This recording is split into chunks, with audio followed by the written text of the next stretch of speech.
Hi everyone, welcome back to another video on our channel, and in this video I'm going to be showing you how to turn on ghost mode on Snapchat. This is going to be a short and quick tutorial video, so let's get quickly into it.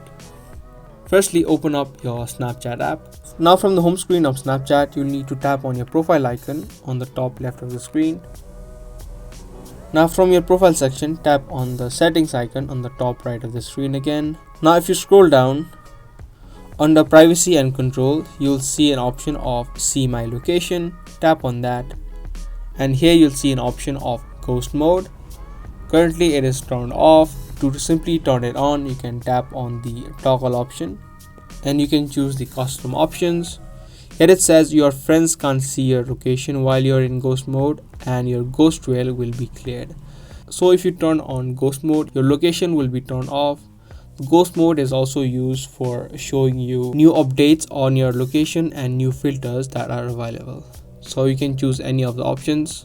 For now, I'm going to choose until turned off. Now this way your friends won't be able to see your location on the map section of Snapchat. If you guys found this video helpful, do subscribe to our channel and also hit the bell icon so you get notified for more future videos.